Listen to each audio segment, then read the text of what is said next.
বাংলাদেশে মানুষের আইনের কবর রচনা করে কোরআনের আইন প্রতিষ্ঠা করি রব্বুল আলামিন।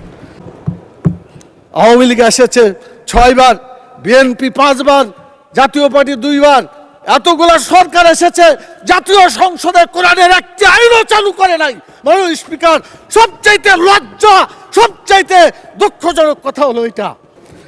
মাননীয় স্পিকার, সংসদ লবিতে ঢোকার সময় আল্লাহর প্রতি পূর্ণ আস্থা এবং ঈমান, এটা দেখার পরে মনে হয় যে আল্লাহর প্রতি যদি ঈমান থাকে তাহলে তো আমাদের আইনের উৎস আল কোরআন, কোরআনের বিধান বাংলাদেশে চালু হওয়া উচিত ছিল। মাননীয় স্পিকার, শতকরা 90 জন মানুষ যারা কোরআনে বিশ্বাস করে, এই কোরআনে যে বিধানগুলো আছে 6666টি আয়াতের মধ্যে নট লেস দ্যান 1000 আয়াত belong to the positive order and not less than 1000 আয়াত belong to the negative order.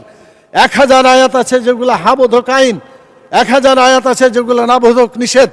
কোরআনের এই 1000 পজিটিভ এবং 1000 নেগেটিভ আয়াতগুলা বাংলাদেশে কায়েম করতে হবে, এটা আমাদের দাবি। মাননীয় স্পিকার, এরপরে যে কথা আমি বলতে চাই মাননীয় স্পিকার, সেটা হলো আল্লাহ তাআলা যাদেরকে নির্বাচিত করেছেন, হুকুমের ক্ষমতা দিয়েছেন, সূরা হজের 41 নম্বর আয়াত, মাননীয় প্রধানমন্ত্রী আছেন, তার দৃষ্টি আকর্ষণ করে সকলকেই বলতে চায়, আল্লাযীনা ইম্মাক্কান্নাহুম ফিল আরদি আকামুস সালাত ওয়া আতাউয যাকাত ওয়া আমারু বিল মারুফ ওয়া নাহাউ আনিল মুনকার।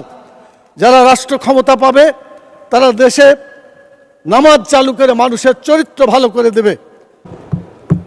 আওয়ামী লীগ এসেছে 6 বার, বিএনপি 5 বার, জাতীয় পার্টি 2 বার, এতগুলা সরকার এসেছে, জাতীয় সংসদে কোরআনের একটি আইনও চালু করে নাই। মাননীয় স্পিকার, সবচাইতে লজ্জা, সবচাইতে দুঃখজনক কথা হলো এটা।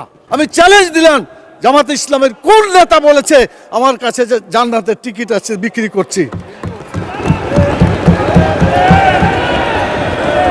মাননীয় প্রধানমন্ত্রীকে জবাব দিতে হবে কেন তিনি এটা বলছেন।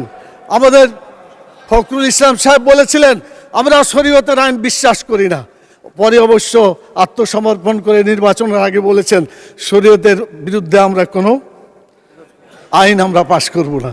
তো ধন্যবাদ ওনাকে অন্তত তওবা করে ফিরে এসেছেন।